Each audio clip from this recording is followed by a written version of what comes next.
Hello and welcome to Nintendo Nightly, your Monday through Friday source for everything Nintendo. My name is Michael Cottrell, your host, and today on the show, I just want to talk about a little announcement Nintendo made today. A little drop, a little Salt Bay drop of some salt.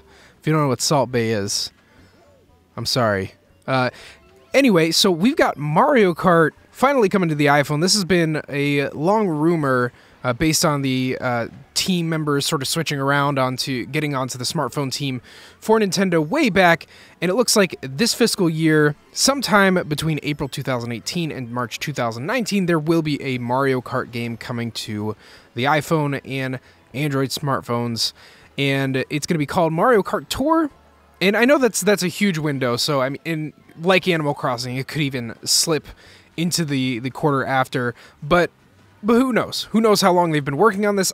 I'm going to guess not too long, since all we got in the announcement was a logo and a incredibly vague release date that's like sometime in the next year. Smartphone development cycles are of course a lot shorter than your regular games, but let's just dive into what this means for Nintendo's smartphone lineup, what this means for Mario, what this means for Mario Kart. So let's talk about Nintendo's smartphone lineup. This information, by the way, comes as part of a financial briefing that Nintendo gave today. And the interesting thing about these financial briefings is that they give a whole lot of interesting behind-the-scenes information. Nintendo is a publicly traded company on the Japanese stock market, and so they have to disclose certain information to just be in legal standing to do that. But of course, also they want to inspire confidence and get people buying into the company. So this is their chance to really sell what they're talking about. But they can't lie. They can't lie. Investors don't like you lying. So this was a lot of sad information during the Wii U's life cycle, and this is just a surge of just everything Nintendo is touching right now is turning to gold. Besides Miitomo. But anyway, let's jump into what they had to say about their smart device business. They say that they have three main goals when it comes to the smart device business. They aim to utilize smart devices as a platform to reach the maximum number of consumers with their IP. They hope to grow the smart device business into its own pillar of revenue, which, if you know Nintendo at all, if it can make money, it's going to have to make money. They monetize like 13-year-olds' videos on YouTube, so of course they're going to find a way to monetize this. Super Mario Run was their first real game after Miitomo was a social media experiment. So they have some numbers to share for Super Mario Run that's been doing well. It's achieved over 200 million total downloads, which you have to note it's the free version is what they're speaking to there. They don't have a whole lot to say about how many people they're actually converting into paying customers there, though. Part of this, again, is to just reach people who don't know as much about Mario with Mario on a device that they already have in their pocket. So it's as much a marketing experiment as it is just seeing if they can sell a particular game and franchise there. Animal Crossing Pocket Camp has been doing it pretty well for by their standards. The interesting bit that they shared here is that the majority of the players in this game are adult females, which is really interesting. I mean, Animal Crossing has always hit a different demographic than most video games because it's different than most video games. Most video games are about action and slashing and shooting, and Animal Crossing is about life. And so that's really interesting. And so they're going to continue to do that. They of course, went the free-to-play route with that one instead of Mario being a one-time purchase. I think Super Mario Run, just for the record, is going to be the last time we see Nintendo do buy a game on your smartphone and just be done with it. Maybe, just maybe, Mario Kart will do it, but as the data just shows that you make so much more money by letting them download it for free, letting them play for free, but then trying to nickel and dime them at every corner that they pass. I hate this. I despise it. It made me quit Fire Emblem Heroes. It just put a really sour taste in my mouth for Animal Crossing, and I haven't played that much since it came out. But here we are. You can't argue with the numbers sometimes. Speaking of Fire Emblem Heroes, November of last year, Fire Emblem received a major update. So they made some huge gameplay changes, added a bunch to the roster. They're continuing to do that. It just hit it's about to hit its 1-year anniversary, so they're doing some stuff to celebrate that. you know, they're going to give you a couple orbs to get you hooked on the game, and then they're going to charge you for all the rest of them to get the characters that you actually like. That's how these freemium mobile games work. Fun stuff. Fun stuff. So they're, and just for the record again, Fire Emblem Heroes did better than Super Mario Run.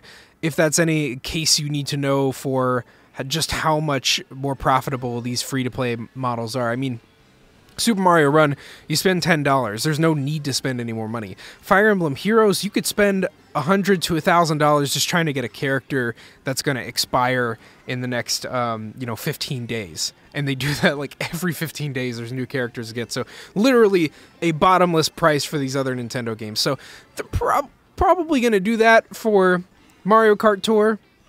So anyway, let's talk about what this means for Mario Kart and for the Mario IP. So this is another strengthening of the Mario brand. You're just seeing him in more places. You're going to see him in the Apple Store. You might see him on the keynote stage of Apple, or they might strike some sort of exclusivity deal with Google like they did for Super Mario Run.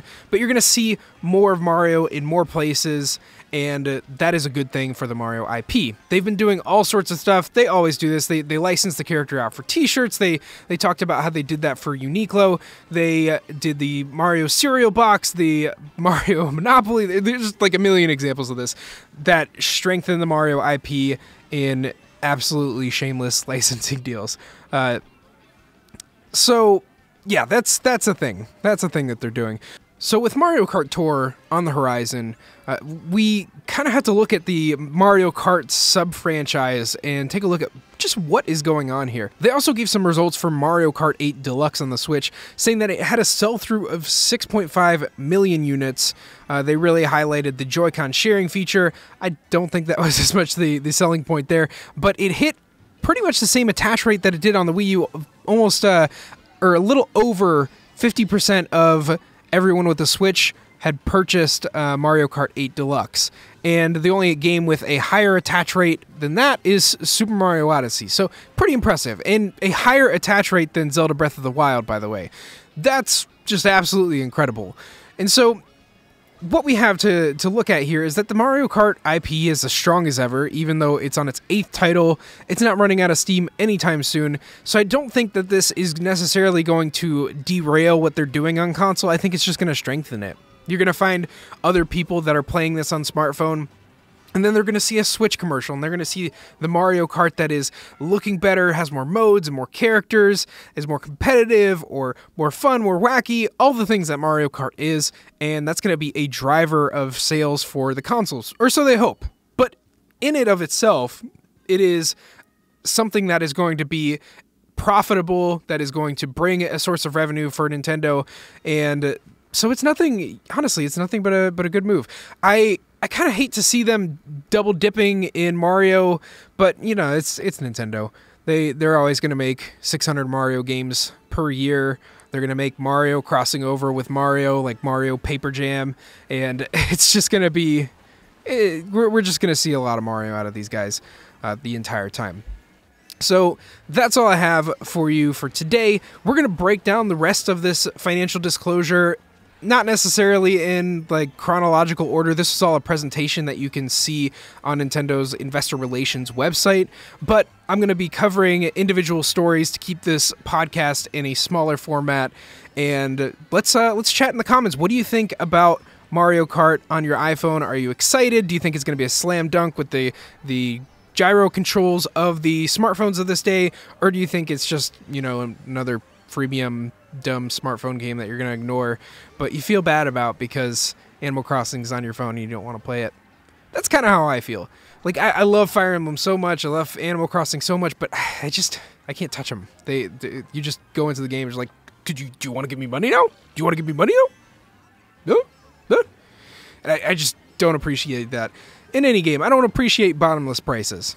Maybe I sound a little entitled, but I feel like there should be a whatever you feel like the game is worth. If you feel like the game is worth $50, give me that $50 option. If I like the game enough, after I try to play a little bit of it, let me do that. You can keep your whales. I don't know. Anyway, this has been Nintendo Nightly, your Monday through Friday source for everything Nintendo.